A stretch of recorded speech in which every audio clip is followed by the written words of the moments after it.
yaramenyereye arababura. Baramubwira ngo umva bene so baragiri ngo ajya kubashaka bagezeyo na morali abajyaniye ingemu. Akibageramo abona umwe ari guhekenya amenyo, undi akajya mureba atya, undi akajya mureba atya, aratungurwa. Ikindi cyakurikiye ni ukubona bamwambura ikanzu. Mbese ibintu biri kumubaho nta na kimwe yigeze ategura, nta n'igisobanuro yabitangira cy'impamvu bari kumwangurwa urwango rungana gutyo. Icyakora uyu mwana mwiza wasobanuraga ibintu byose byamubayeho akabisobanura ziko bisobanura bakuru be, naho ni amasatura. Arangije Yosefu arangije bamushyira mu rwobo. Ubwo niko bari kugenda bamunyuza mu bintu bikomeye, bamuvanamo bamugurisha Abishimayeli. Yisanga ku isoko mpuzamahanga ry'abacakara, ahantu bakwambikaga ubusa ryari rihari rikomeye mu Misiri. Bakwambikaga ubusa bakajya baza bagapinya bakareba niba ufite za pinya, niba uri umusore washobora imirimo yo mu rugo. Yosefu ahinduka igicuruzwa babenze. Kirarata Potifari avuye mu kazi nimugoroba arakareba, ukareba ku isura ukabona karava mu buzima bwiza, ariko ukareba ukabona ni umuntu utashobora imirimo. Apfa kumutoranya nta muwa mugiriye, ntabwo ari imbabazi yaramugiriye, nuko mu bari basigaye niwe wari ufite igikundiro. Uko niko Kristo yadutoranije. Ntabwo ngiye gusobanura bya Kristo, nabibasobanura ariko singiye kubisobanura. Amujyaniwe arariye, bwa bwiza bw'Imana butihishira buragaragara, ariko muri we harimo akana. Ageze muri gereza abwira umuntu, aramubwira ati uzanyibuke banyibye iwacu. Nawe reba kwisanga ku isoko mpuzamahanga ry'abacakara kugenda bapima byaratewe na bakuru bawe. Ariko Yosefu, haleluya, nzongera kukubaka nawe uzaba wubakitse. Yari afite imbaraga ziri ku rugero atabibonamo ikibazo no kubireba ngabibonemo ko bakuru bamuhemukiye, ahubwo se yarapfuye bafite ubwoba. Arababwira ngo nimuhumure, kuri mwe mwasakungirira nabi, ariko Imana yasaba kubibyaza umugambi wayo. Reka mabwire ijambo rikomeye, niba hari ikintu gikomera ni ukwangwa n'umuntu utazi icyo akuziza. Kwanga agahekenya amenyo akaguhiga akagira guta akagushaka, muvuge ngo birakomeretse. Amarangamutima arakomereka, kandi ndavuga ibintu bikeya kugira ngo tuze gusenga. Yesu ashimwe. Icya kabiri gikomeretsa ni ibikomere by'uruhererekane. Ibikomere uvana mu muryango wavukiyemo, ugasanga mama wawe ntashobora kwemera ko muryango mugahaga. Arabagerera, nubwo byaba bihari byinshi arabagerera, kubera ko yakuranye ubuzima nawe bumugerera. Iwabo bari nyiramutsinika imbwa zigahoga, n'abantu bimana ibijumba byagaze, n'abana akabashyira ku muhari wo kudashobora na gato kurya ngo bahage. Umuntu agakura afite inzara y'ibitekerezo, yamara no gusubizwa, murangurikiye, yajya mu bukwe agafata fanta ebyiri kandi bari gutanga imwe. Bwira mwene so ngo ujye umureka. Nanjye njya nkora muri protocole nsigaye mbareka, hari ikintu nayishuriwe. Ko umuntu afite inda nini ntabwo bisobanuye ko ataba yarakomeretse. Hari igihe abafite ibikomere by'uruhererekana yumva afite inzara. Jya mbyigisha abaririmbye mu ndebe hano. Hari umuntu ukora soruti ukagira ngo niwo mwanya mwiza abonye wo kurya. Mwarabibonye? Kandi ngewe nayoboye abantu, harimo n'abakorara abiri. Najyaga mbibatoza ariko umunsi umwe birananira. Tujyana n'umuntu arambwira ati perezida ndarya, kandi murebye mbona ararya.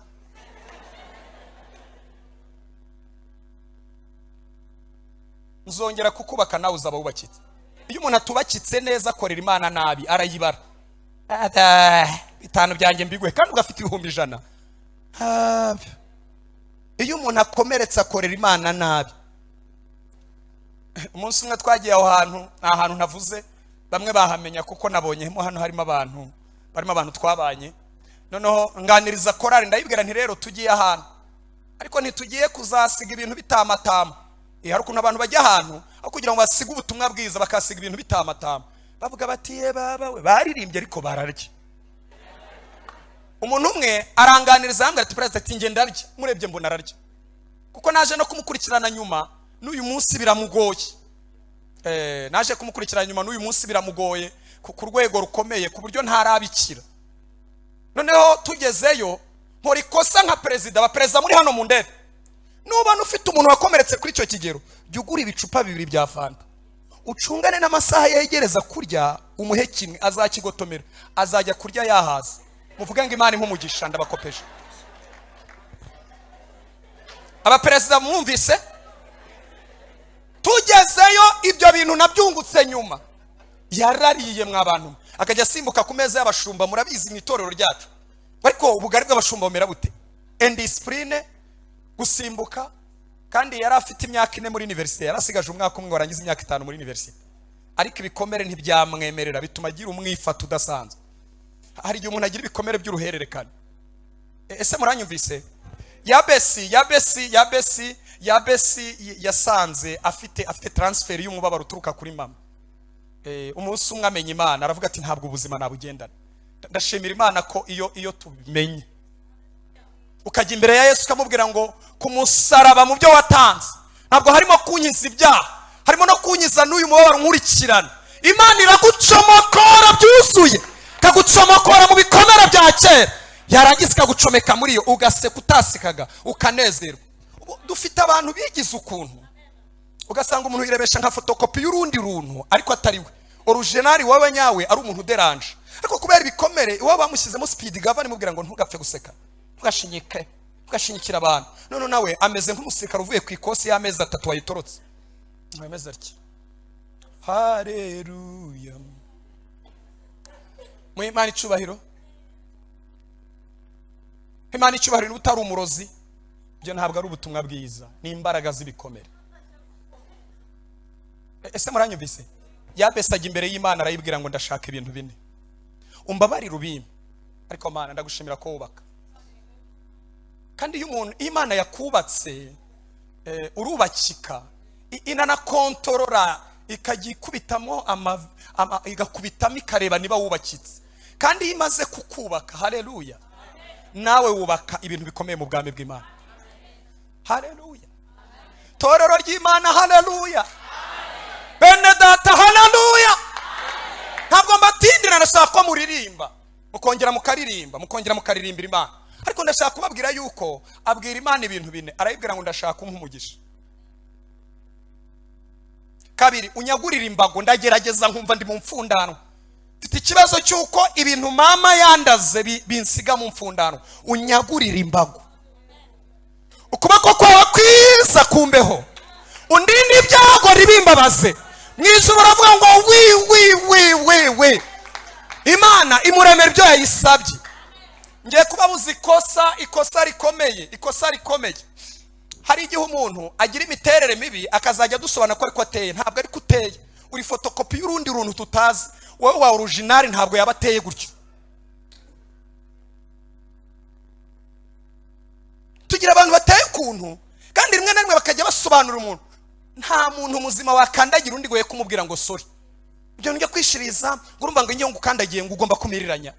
Ibyo bintu ni iby'iwanyu, uteye nabi, uri fotokopi ikindi kintu tutazi, tudafite izina. Wowe wa original wagakwiye kuba wumva usori zamuka, ukamubwira sorry, mbabarira.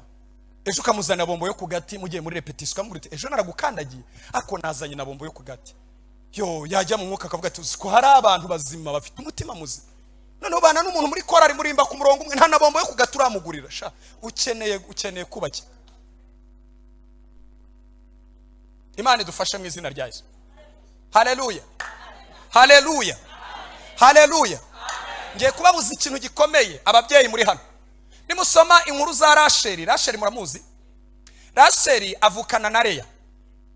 Rasheli yagiraga ikintu kibi cyane, ku buryo ibintu byamubayeho yifuje ko umwana we bisigarana. Rasheli urumva yakundaga ibigirwamana, kandi yaraje mu masezerano yo kwa Aburahamu. Imana ifata icyemezo cyo kumwica kuko itaraga umuntu ugarura ibigirwamana ku muntu Imana yavanye mu bigirwamana. Mbaye itangazo, ntimukajye mwibikaho utuntu twatuma Imana ibafatira imyanzuro mibi. Mujye mwibikaho utuntu twatuma Imana ibafatira imyanzuro myiza. Kamaganirize gakeya nitonze nsoze. Bibiliya iravuga ngo Rasheli ari mwigenda, ari mapfu. Ababyaza bamufasha kubyara umwana we wa kabiri baramubwira bati nyamara uri mwigenda, urimo rapfu. Aho kugira ngo apfa agende, aravuga ngiye kubyara umwana w'umuhungu. Ubwo ndashaka kubakosora muri mind. niba warababaye niba wanyu barakugereye Imana nikuba kukubakika uzamenya ko ari umunsi wo guha abantu uburenganzira bakarya inyama udahari. Cyakora ukamakinga ashobora ko zitabica ariko ukajya ubakontorora, ariko buri gihe cyose ntuhora ufungiranye, mayoneze irafungiranye, barayireba bazagira inzara kurenza bavuye mu cyaro bayifite. Tugira ababyeyi yumva ukomereka ni bibi bituma wumva wabiraga abana, ukumva ko iwanyu mama yagucinyaga inkokora ko betakavuna kajye mwirata hano. Muzi uko twageze i Kigali, umwana urimo uramwangiza kuko yigana n'abana bazana amagi, yigana n'abana baza ku ishuri base babwiye ngo I love you, yigana n'abana kandi mu minsi iri imbere najya kubaka urugo n'ibindi bitandukanye no mu muhamagaro bizamugora, azabaho abona abantu bose bameze nkawe nk'ibisimba, nta cyizere ashobora kuzagira mu isi y'ababaho.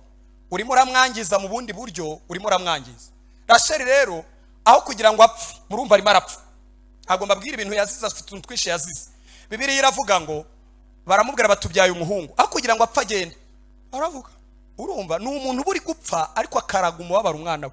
Aravuga ngo umwana wanjye mwise Benoni, muzasobanura, muzasoma Bibiliya irabisobanura, biravuga ngo ni umwana w'umubabaro wanjye. Mu yandi magambo, nihagira umuntu ushaka kureba uburyo mbabaye azajya areba uyu mwana mbyaye. Ariko se wari warahuye na marayika w'uwiteka witwa Yakobo, bari barahuye, akemura ikibazo cye agihereye mu mizi, aramwubaka kweri ahita yumva ikintu amuraze ni kibi, aravuga ngo no, umwana wanjye ntabwo yitwa Benoni, mwise Benyamini, bisobanura umwana wanjye ukuboko kw'iburyo. Niyo kuvuga ngo ntageze ubuzima ntagezemo, ayo ntize urwego Imana itangezezeho, umwana wanjye zarugereho. Niba uri hano ukabugira itimwe, ukabona agakobwa kawe ni keza, wenda kubera ko ufite amatwi abangaraye, ukeneye gukira. Twongeye gusoza, haleluya. Gukomereka kw'amarangamutima kwa gatatu nako nsorezaho ni ugukorwa n'Imana yonyine, kandi iyo igukomerekeje iranakomora. Muvuge ngo ibi birakomeye. Abarokore benshi b'abanyamasezerano bibabaho. Naratangaye ku cyumweru nabibabwiye, natunguwe no kubona umwana w'umuja mu rugo ari utanga icyerekezo cy'ubuzima mu rugo, ariko ari umukozi wo mu rugo. Sinabibabwiye, wa mukobwa wakoraga kwa Namani niwe watanze icyerekezo cy'ahari bukirire, ariko ari umukozi wo mu rugo. Uvuga ngo ibyo birakomeye. Mwari muzi ko Imana hari ukuntu ikomeretsa umuntu wayo, kandi bikora mu buryo butangaje. Hari igihe Imana ikwima icyo ukeneye n'abantu bagusabira, kandi ikakikwima burundu.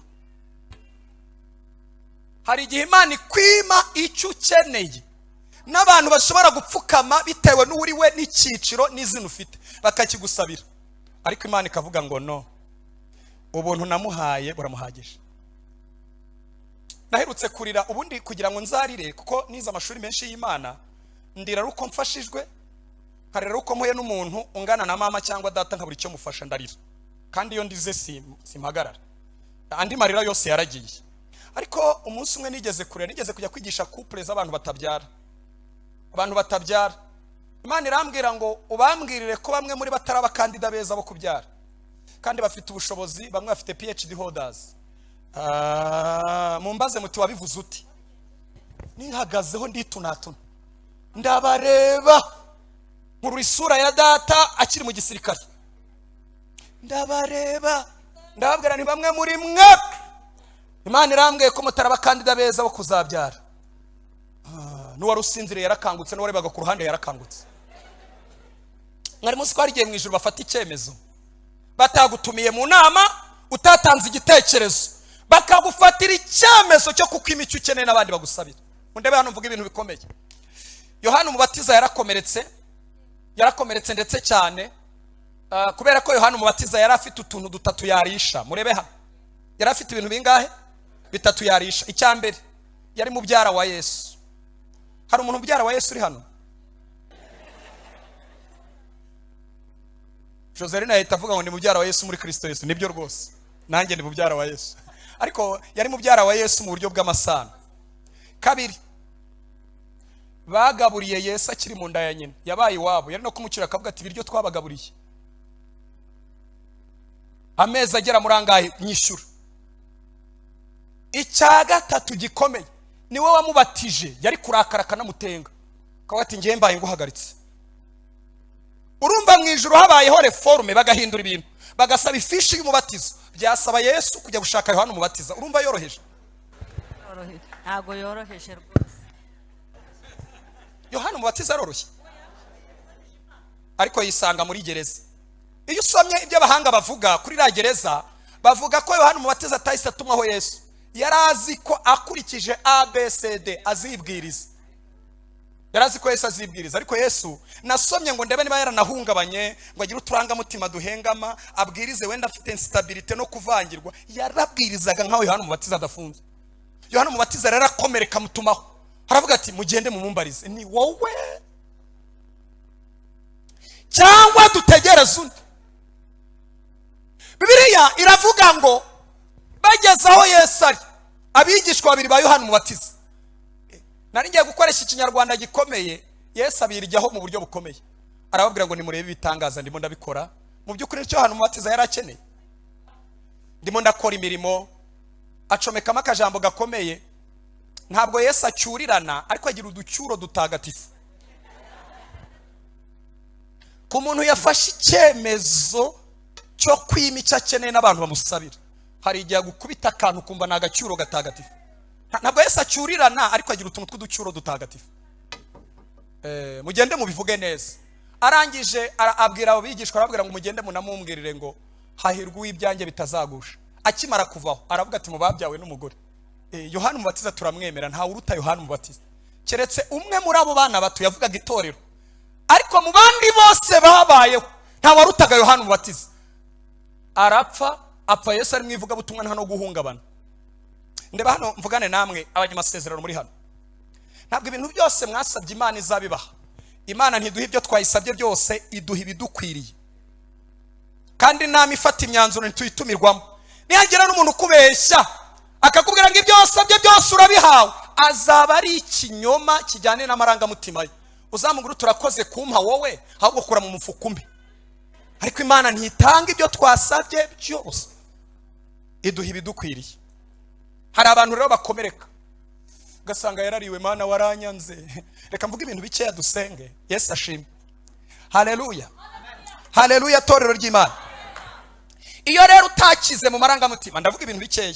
Icya mbere, bituma umuntu agira imiterere mibi, ubusambo bw'indengakamere, ubwo ni nyira bamutsinika imbwa zigahoga, kubangamira abandi, ugasanga umuntu nta mikino. Ndavuze ngo vayo wa mugore tugende, cyangwa natse imodoka ngo usige, aho kumurebamo zahabu akamubona. Umudamu yajya gukubita umwana, ntamukubita akamujibura, jiburaje, tinagukubita nkakuvuna we. Mukanya akabwira Imana ati nyeza. Oya, ntabwo ufite ikibazo cyo kwezwa, ufite ikibazo cy'uko amarangamutima arwaye, ukeneye gukira. Ese muranyumvise? Hariho nabigunga, ugasanga umuntu ntasabana n'abandi kuko nta bantu yisangamo. Reka mbaho urugero rutoya. Ngewe Yesu ankiza yansanze ahantu nigaga.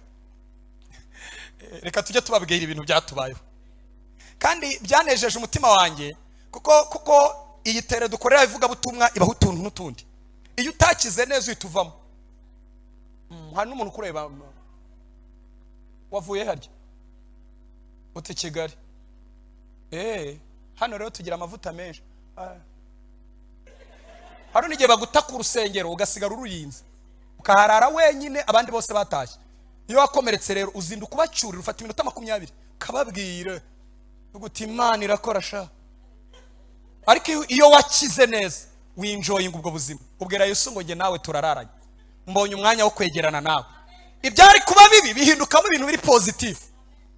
Noneho ngewe Yesu yanyijije ngeze, nakuriye mu buzima nyine burimo umusirikare w'ibihe byinshi. Data yari umusirikare, noneho ndakomereka ku rugero, murankurikiye, nagiye gusezera Imana kuko kuva ku myaka 4 nari kumwe na Yesu. Ariko maze gukomereka njya i Nyarugenge hari kuwa gatatu, njya kubwira Yesu ngo ndashaka kugusezera. Ubwo nagomba no gusezera kwiga. Njye mu rugo ngwane na data, ko nabonaga data afite ukuntu yarenganije mama. Yari yaramurenganije, yamuhaye inkoni amuha n'izindi zose. Niyo mpamvu ntabwo nkunda umuntu ukubita undi. Niyo mukubita nubwo nta kintu nakora, ntarwana, ndahagarara nkareba, nkavuga nako wamuretse. Ko mama yakubiswe inkoni ntashobora kubabwira, yahukanye inshuro ntashobora kubabwira. Ndakomereka rero numva najya kurwana na data. Tugeze i Nyarugenge ndafashwa, nibagirwa ko naje gusezera Imana. Ndataha. Umunsi umwe rero twagiraga ibintu by'isanamitima, tujya kuganira n'abandi bantu. Ngira umugisha nganira n'umwana w'umushumba, niwe wabanje kuvuga. Twari batatu. Umwana w'umushumba avuga ibintu byamubaye, nkumva ibyanjye biri gusohoka byiruka. Avuga ntuzi ko ntababaye we? Ubu uyu mwana w'umushumba yarababaye kuri runo rwego rugeze hano. Murankurikiye? Ngiye kumva numva Yesu azanye amazi. Nari narizi imico itariyo y'ubufotokopi. Ubundi mu miterere ndaderanje. Iyo turi kumwe ndaderanja, hari igihe ntuza ngaceceka, ariko ndaderanja, ndabizi uko nteye. Ndazi original ya Jean Paul, ariko narigize ukuntu ndebana. Haleluya bene data. Nabonye abantu bari hano natangaga amatangazo bahari, bazi ko natanga amatangazo. Yesu ashimwe. Kwa kabiri hari amateraniro muzazi. Ntabwo nakinaga. Ahita mbabwira nti ndahishuriwe. Mbonye abamarayika bamanuka, ubu rero amasengesho araryoshye. Mu Imana icyubahiro. Ndashaka ko abaririmbyi mwese munzanira raporo, ndeba nabi cyane. Ariko umunsi nahuye na Yesu akangize, natanze ubuntu mu mwanya wo gutanga ibikomere, mu mwanya wo gutanga imico ihengamye, natanze ubuntu. Iyo utakize abantu baraguhunga, uhinduka nk'itabira icumba, ku bataryumva barahunga. Wowe ukagira ngo nukugutinya, nukukubaha, naho ufite ibintu ujomba abantu, ufite ibintu bitaryoha ujomba abantu. Murangurikiye, abantu baraguhunga, ariko iyo umaze gukira abantu baragusanga. Haleluya, haleluya torero ry'Imana. Reka mvuga icya kabiri, cyo kirakomeye, muvuga ngo kirakomeye. Umuntu urwaye ibikomere, ufite ibikomere, hari igihe arwara indwara zidakira, chronic disease. Harimo imitwe, harimo ibifu. Murankurikiye, bigera no kurwega agira n'agahinda gakabije, kandi murabizi ko ari indwara y'umutwe. Noneho ibyo bintu byose ugasanga yarwaye pressure, yarwaye ibintu bitandukanye. Rimwe na rimwe ni Imana imushubije ayivuzamo. Ntabwo ashobora kwinjoyinga iby'Imana yamuhaye neza kuko bari kwivuza. Ntabwo warya ifiriti urya n'ikinini ngo ifiriti kuryohere. Nyamara tubwira Imana ngo itwubake. Muranyanze, ndabizi ko hari abantu mbikuye ahantu, buriya yavugaga iki, ariko Imana idufashe mu izina rya Yesu. Nari mvuze ngo Imana idufashe. Hari abantu badasinzira, ugasanga n'umukobwa baye hadasinzira. Ubwo numara kubyara nk'abo mfite bato, uzasinzira ute kandi barara barira muri tinoro? Ugasanga umuntu ntasinzira ubuzima, hakubwira ati ntabwo njya nsinzira, ndarambona ibintu, ubuzima bwawe burakomeretse. Hariho n'igihe umuntu yipostinga akarenza, mu ndebe ngiye kuvugana n'abajene, ugasanga umuntu kubera ko bamubwiye bati usa nabi, uteye nabi, no kugira ngo bemeze yipostinga ameze ariki. Hari ababikora kugira ngo binjoyinga abo baribo, ntago mbiyobewe, ariko hari n'ababikora avuga ati reka mbereke sha. Oya, nta bantu bazakwemera bihereye muri post. Banzukire wipostinga winjoyinga uriwe, ariko wipostinga umeze utya, ahubwo bazabibona bikibaza bavuga ati ntago narinzi ko afite inkovu, ntago narinzi ko ahengamye, ntago narinzi mese gutya. Mwari muzi ko hariho n'igihe umuntu agira indwara za desordre, ugasanga agira akajagari, ntashobora kuzinduka, ahora akererwa, ibintu byarakururuka. Wazindutse badirije muri hano mujya mufasha abantu, ugasanga umuntu arakururuka, tayari korasa akabanza kubitekereza nk'iminota 5, kabuti umuntu nta mavuta agira, kuko isi yaramutwaye, ari kure, amerewe nabi, afite uburwayi bukomeye. Ese murimo muranyuma? Hariho n'igihe umuntu akoresha amagambo mabi buri gihe, ugasanga nta jambo ryiza avuga. Ngenzi umuntu turamuzi, tumuziranye no madamu, ntushobora guhura nawe ngo ye kukujomba. Uwo waba uri we wese, waba wujwe waba utujujwe, iyo muhuye barakureba, upfa kuvuga nk'akantu gato ahita ateraho komantera kujomba. Ushaka kuvuga ati ariko ngiye ntago nkunda amafoto. Akunda amafoto. Hari n'umunsi bamuhamagaye ngo naze yifotoza, ararakara. babwiye ngo mama, kandi abantu twese twari fotozaga. Nikibaza uyu muntu uzongera kukubaka nawe uzaba wubakitse. Imana ibidufasha. Haleluya. Noneho hariho n'igihe umuntu yirwara ubwe kwiyakira bikamunanira. Buriya ngiye kubakosora ikintu. Hari ukuntu umuntu usanga avuga Imana icyubahiro, kandi wabo bavuga ngo Imana icyubahiro. Arashaka kumvisha abantu bari kumwe bavuga ngo Imana icyubahiro, koko atari iwabo ntashobora kuhemera. Arashaka kubumvisha I thank you Jesus. Kandi ubwo ajya avuga wenda n'icyongereza gihengana. Rwose vuga ikinyarwanda wumva, uyivangamo so utayihengeka, uwize icyongereza kakugaya. Hari ukuntu umuntu ananirwa kwiyakira, kwikwirwamo bikamunanira. Noneho akivamo agasigara ashaka kwemeza abantu bose. Ngiye kubakosora abantu muri hano mwese. Mwavukiye munsi y'ubutayu bwa Sahara. Uwavukiye Burayi ntarimo. Nta mukobwa ukwiye kwambara inkweto za hayihiriza amasaha 9. Wazarwara umugongo kandi uzabyara n'abana. Umva yazindutse mu gitondo agiye mu bukwe. Hayihiriza. Nta n'utugufi yitwaje, ugarashaka kwemeza, arashaka kugira ngo akwirwe mu bantu. None uko agenda, uko ananirwa byagera saa 8 akananirwa, amaguru akibentinga, akihina ku buryo muhura ukabona ari gutagataga. Wabaye iki?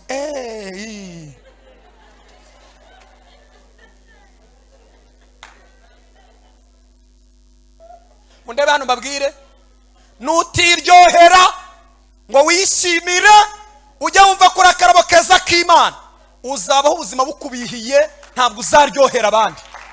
Imana ibidufasha mu izina rya Yesu. Turi kumwe, murafashijwe?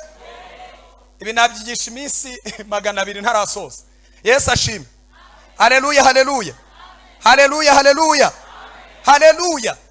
Umuntu uri hano muri aya materaniro ugomba kwiyakira.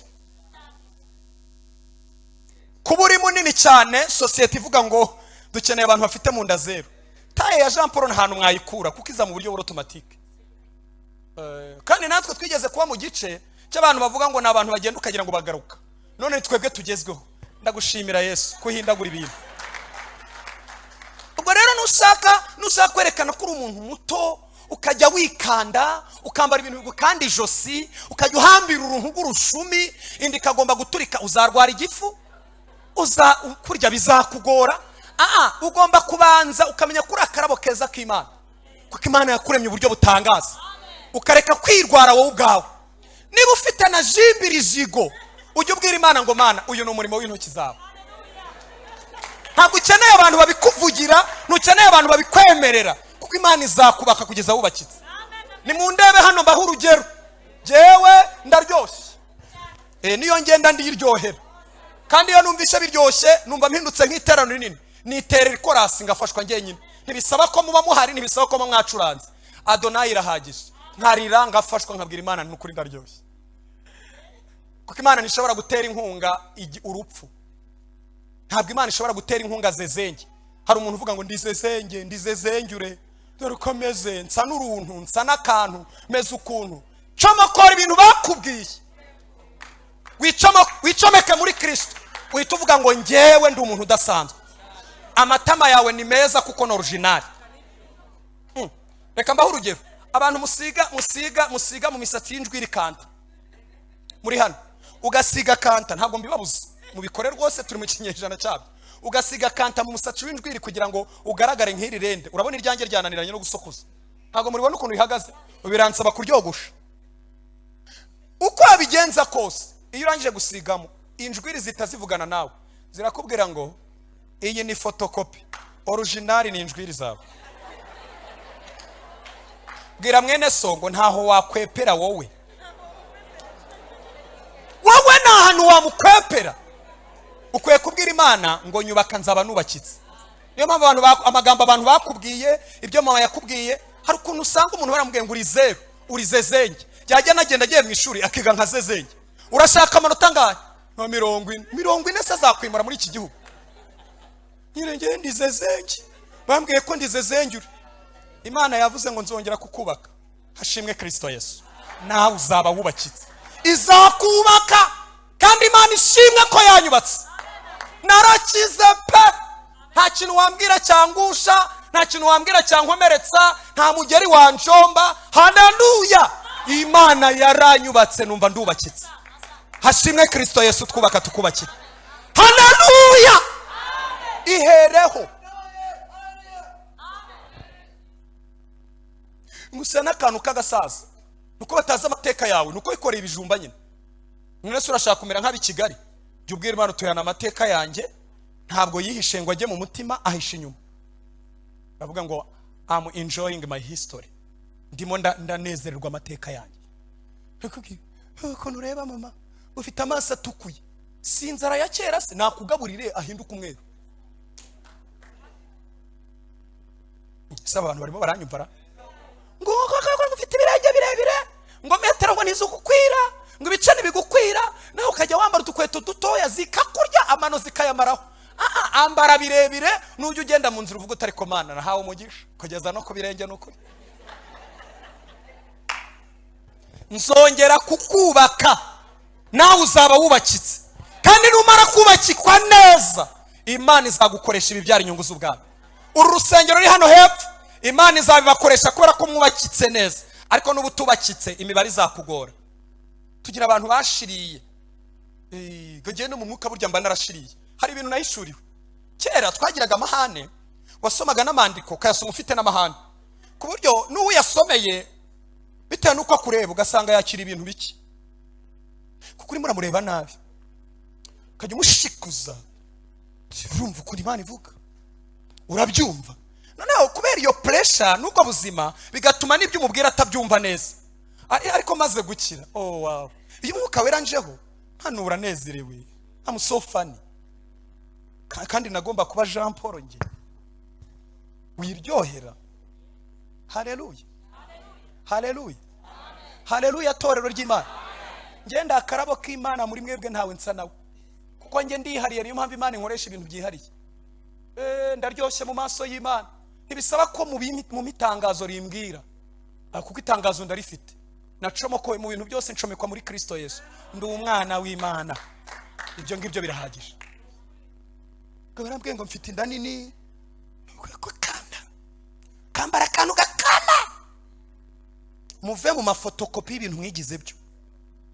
Barambwiye ngo mfite igikara, ugasiga puder ukanarenza, none abantu bakakubona mu buturage aho kubona mu nyamugi. None ukarwara n'ibiheri n'uruhu rugakushuka. Shiro n'amazi ashyushye, vangamo n'intoryi, vangamo na soya, bavuga bati vangamo n'inkari, akavangamo byose, none kagenda gakushuka. Wajya umureba ukabona handi hose aracyari muto, ariko mu maso yahindutse nk'ifumbire. Uko usabira ryoshye, uko usabira iryoheye Imana. Iyo tubyigisha umuntu utarakira arakara, ndabizi hari umuntu utarakara akavuga ati nkabura yavuga iki. Iyo avuga iby'umwuka, Imana ishimwe ko cyumweru nari hano narabivuze, ariko Imana yubaka mu mufuka, yubaka mu mwuka, yubaka n'amarangamutima. Reka mbaho urugero rumwe dusoze. Hari umugabo umwe witwa Petero, yuzuye umwuka wera ariko ntiyari yarakize mu marangamutima, ariko yaje kugira umugisha, Imana iramukosora. Bwa mbere yararakaye yica umuntu, abantu baje bafite amaturo atuzuye, tababwira ati murashaka kumenyera, upfana ifeza zanyu, barapfa. Ariko bwa kabiri ahuye n'umupfumu, umukonikoni wo mweruma, aravuga ati pfana ifeza zawe, ntiyapfa. Icyo Imana ashaka kumubwira, ashaka kumubwira ko Imana itaje kwica, yaje gutanga ubuntu. Iyo aza kuba yarakize ameze neza, ntiyari kumwica, ariko kumubwira ati icyaha ukoze ni kibi, kibabarirwe. Kandi munyumve neza, kwica umuntu biroroheje cyane kurenza kumuhereza imbabazi. Imbabazi zirakomeye. Yesu ashimwe. Haleluya, haleluya, haleluya. Rero iyi mitwe idakira, kuko udasinzira, akagahinda gakabije, wowe utekereza hanze, kumva abana bawe bazamera nkawe, ukeneye ko Kristo akubaka, kandi nakubaka uzaba wubakitse. Haleluya, haleluya, haleluya. Ese murimo muranyumva? Hari igihe usanga umuntu afite complex ameze nk'isasu, njya mbabona ugarati ndakubwiye ngo baye hano, mukajye munsuzugura munampinga, ahubwo nibwo abantu bagusuzugura bakagupinga. Iyo umuntu atakize abona abantu bose kumupinga, kandi abantu bateye mu buryo butandukanye. Hari umuntu ujindiriye, kujindira muramuzi, ni umuntu usubiza yatinze anakureba ni sesemi. Waje hano iyo rero uri umuntu ubonamo ikibazo abantu buri gihe kuba gusuzugura, uhora wipinga. Kwipinga kwawe niko kugira uko, ariko iyo wamaze gukira ukiryohera uravuga uti uyu muntu asubiza atinze, reka ntegereza araza kumpa igisubizo. Uhora uryohewe. Amen.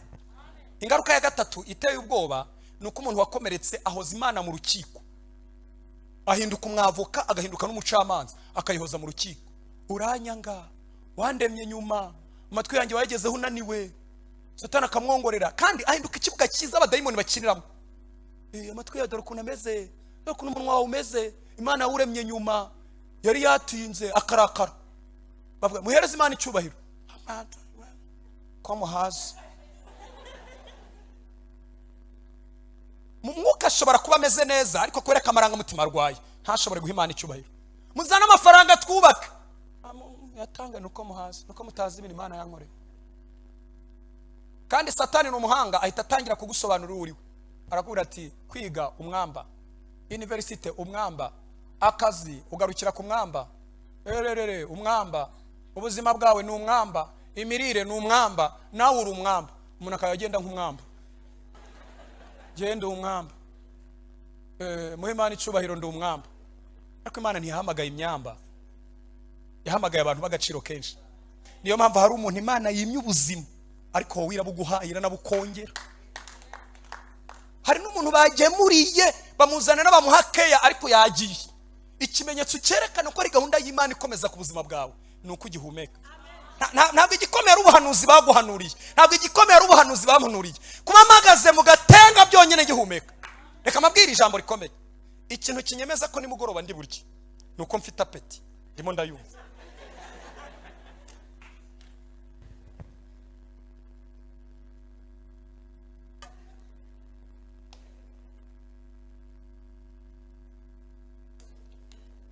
Reka nsoze.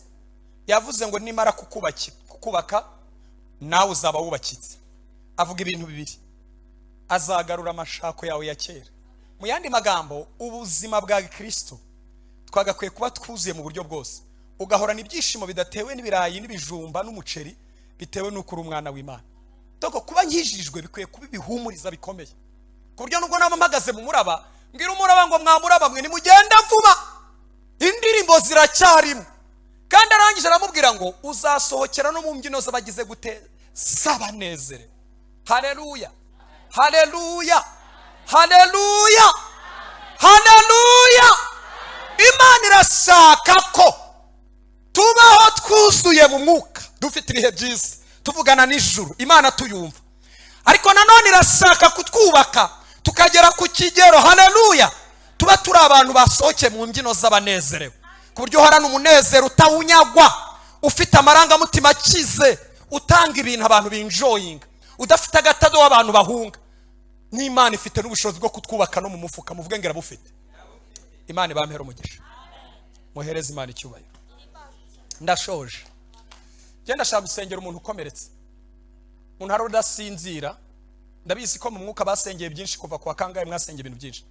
Umuntu udasinzira, umuntu ufite umutwe uhora umurya, warwaye igifu, ufite hypertension, horana umujinya utazi yuva, umushiha wa urica, abantu baraguhunga, ufite ibikomere biteye ubwoba. Ndashaka guhaguruka tukagusengera. Kristo ari hano kugira ngo akubake. Uri muri riteraniro ufite icyifuzo, ahaguruke tumusengere. Niwe nshaka, ahaguruke tumusengere uri muri riteraniro. Niba ufite icyifuzo ukavuga ngo Mana, ndumva nsenyutse mu marangamutima, baranyanze kandi ntacyo bishingiyeho, bimeze gutya na gutya, ma ukumva ushaka kuganiriza Imana iri muri aya materaniro mu mbaraga zayo zose, uhaguruke tugusengere. Ubwira Imana ngo Mana, ndarwaye, ndumva ndembye, ndumva merewe nabi. Uko akije Jean Paul nanjye wanyiza, uko Jean Paul yinjoyinga akumva ariryoheye, niko nawe wamufasha. Umurimo w'Imana ntuzawushobora, uzahorana ibikomere biziyongera, ko abantu bazahora bagukomeretsa.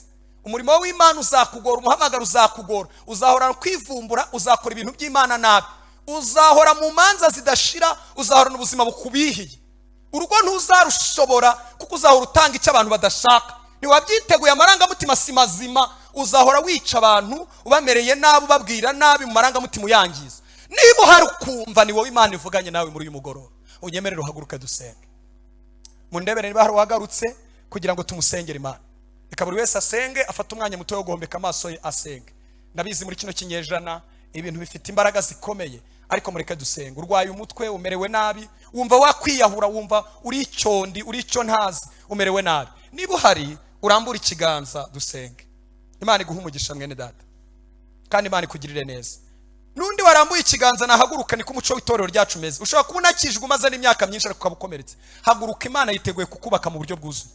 Haguruka ubwira Imana uti narukomerekeyemo, akazi nagakomerekeyemo, korari nayikomerekeyemo, merewe nabi, ibikomere birava ndabyumva, ubukumi bwanjye nabukomerekeyemo, ubusore bwanjye nabukomerekeyemo, ariko ndashaka yuko wongera kunyubaka nkaba nubakitse. Ndagira ngo tubasengere. Reka ninyiga abakozi b'Imana bose bahaguruke, dufatanye kuzamura bariya bene data, nawe usenge uririre Imana uyibwire ngo ndakomeretse merewe nabi. Reka nabonye mushumba ngwino sigabwamo mukuru utusengera, utwingingira Imana. Reka dusabe batera intambwe baze hano tubasengere. Ijambo ry'Imana riravuga ngo Paul yandikira Abatesalonike, mutambuke muze tubasengere. Muhe Yesu amashyi menshi cyane kuko agira neza. Ikintu cya mbere tugomba gusengera nuko tugomba kugera ku ntego yo kuba turi bazima mu buryo bwose, ari mu mwuka, ari mu mubiri, ari ubugingo, ari bizima mu maso y'Imana. Yesu nashimwe. Yesu nashimwe, haleluya. Paul yandikira Abatesalonike mu bice 5 murongo wa 23 yaravuze ngo Imana y'amahoro ibeze rwose, kandi mwebwe ubwanyu n'umwuka wanyu n'ubugingo n'umubiri byose birarindwe bitazabaho umugayo ubw'umwami wacu Kristo azaza. Muvuge ngo amen. Reka namwe mbasabe muhaguruke. Hari igice kigaragara abantu bitaho cyane, kirimo kwirwanaho mu by'uyu mubiri, ariko igice kitagaragara ni igice Yesu afite imbaraga zo gukomeza no guhindura ibyo unyuramo bikugoye. Yesu afite imbaraga. Yaranavuze ngo mwese abarushye, niwe muntu wavuze isi yose akayibwira ngo abarushye n'abaremerewe bamusange abaruhure. Haleluya, haleluya. Mwese abarushye abaremerewe muze musange ndagira gute? Ndabaruhura. Muremera ko Yesu aruhura? Ababyeyi bagerageza bikanga, ariko Yesu yinjiye mu buzima bwacu, hari ibintu ahindura, hanyuma nawe ugasigara wiha ubuhamya ukavuga Mwami ndagushimiye ko nubwo nari mubi ariko waranshoboye. Yesu nashimwe. N'umuntu waba waraguye yarasubiye inyuma, nawe natera intambwe tumusengere. Tera intambwe witinya, Yesu aragukunda. Nimba ukizwa ari ubwa mbere, Yesu aragukunda kugira ngo akugirire neza. Abantu bakwimye keya, hari ibyo ubona ukabona byaragucanze, ariko ngwino wisangire Yesu. Nta rubana ku butoni, nta bindi ashingiraho, umuhereza umutima, yarangiza akaguha urukundo rwuzuye rukwibagiza imibabaro yose yo mu isi, ukayinyuramo mu gihe izaguha kurama, ariko ukayinyuramo wumva uryoheye n'urukundo rw'Imana. Yesu nashimwe. Urahari nawe ukeneye gukizwa ari ubwa mbere cyangwa waraguye, zamura ikiganza nawe tugusengere. Nimba uhari kandi watera intambwe tukagusengera mu izina rya Yesu. Umuntu ashobora no gupfira mu rusengero, agapfira aho abandi bakirira. Nigeze gura n'umusore wigeze kumenya Imana ariko biramugora, ari house disenefutanti. Hanyuma ndamubwira nti Yesu aragukunda. Nari nkunze kuhura n'umuntu nkumva namubwira Yesu, numva rero nkwiye kumubwira Yesu duhuye mu nzira, ni Yesu aragukunda. Ati giye ntago Yesu ankunda. Ati nimba nankunda genda mwanga. Nese kubera iki? Tigiye naramuhemukiye, nakoze ibyaha bibi byatuma Yesu atambabarira, ubwo rero niyemeje kwangana na Yesu, genda mwanga. Nimba nankunda ariko giyewe niyemeje kumwanga. Abantu bakunda Yesu bazamure turebe. Haleluya, haleluya. Ese hano hari abantu bumva banga Yesu bavuga ati hari ibintu yanyimye, hari ibintu dupfa. Abantu bafite ibintu bapfa na Yesu bazamure turebe. Kandi wakwihagararaho, niwe babwiye ngo utambuke. Hari ibintu wahuye nabyo urabimwitirira, ariko ubundi Yesu ni mwiza. Yarambwiye rero ati yewe nasomye ijambo ry'Imana nza gusanga hari ibintu ukora Yesu akakwanga, niyo mpamvu nanjye namwanze. ndamubwira nti kuba ugifite imitekerereze yo gutekereza gutyo Yesu aragukunda. Ahita ambwira ngo ntabwo wasomye Bibiliya mu buryo bwiza. Yarambwiye ngo ushobora kuba utarasomye Bibiliya yose. Ati icyaha gitwa gutuka umwuka wera urakizi. Nicyo cyonyine umuntu akora Imana ikakuzinukwa. Ati none giye sinamututse gusa ahubwo naramuri basi. Ahita ajya muri kaburimbo agira atya. Ati natutse umwuka wera ndangije namuri bata. Mu muhanda hari imbere ya Disney Futrand. Uzamuka ujya kuri downtown. Yo arambwira ngo yatutse umwuka wera aranje agira gute? Yari yaramenye ukuri. Ni nyuma ya jenoside ho gatoya 95 96. Ndamubwira nubwo waba witekereza utyo ariko Yesu aracyagukunda. Haleluya haleluya. No kuba twaje hano ngo kuba ugihumeka byonyine. Amahirwe dufite ni amahirwe twabyaza umusaruro. Yesu aradukunda twese. Amen. Abantu bakwima urukundo ariko witegure nukomeza kwikomeza ku mwami uzagenda ubona neza ye uko bukeye nuko bwije kuko Yesu aradukunda. Muzamura ibiganza dusenge cyane tumubwire ngo mwami urukundo rwawe urutwerekezeho. Hamagara urukundo rw'Imana mu buzima bwawe, agutunguza ibintu mu buzima bwawe, akwereka ineza ye, nuryama urote neza, nugenda wumve Yesu. Abantu nibarukwima Yesu arukwihere. Haleluya. Ararufite rwinshi kandi yaruguhereza. Zamura tugusengere adutunguza ibintu. Twaravuze ngo tugiye kubaka urusengero rwiza ariko twumva tuniteguye kwakira imigisha izakomoka muri ubwo bwihare bwacu. Zamura rero tumubwire ngo mwami twerekezeho urukundo rwawe. Nimba waranabuze urukundo mu bantu ariko Yesu aragukunda, Yesu aradukunda. Mwami Yesu turagushimiye. Tugushimiye ko ijambo ryawe n'ubuzima. Turagushimiye ko Yesu uri muzima.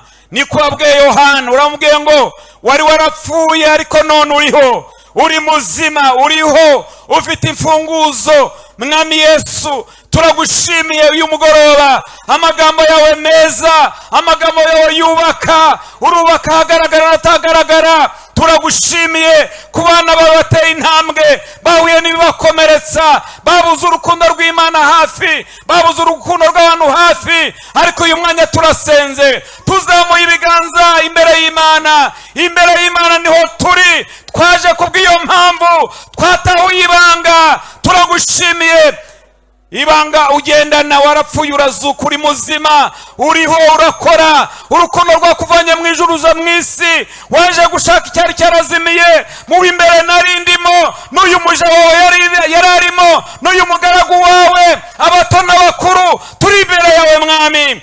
Iyi si hari uko imeze ariko nawe Yesu hari uko umeze. Urukundo rwawe mwami urugaragarize muri twe, ukatuzamuye ibiganza. Buri wese n'ibyo akennye n'umukenure, buri wese nahagarukiriza n'umwiyereke. Wongere twiyereke bundi bushya, wongere witamurure, twongere twakire urukundo rw'Imana, twongere turyoherwe narwo mu izina rya Yesu.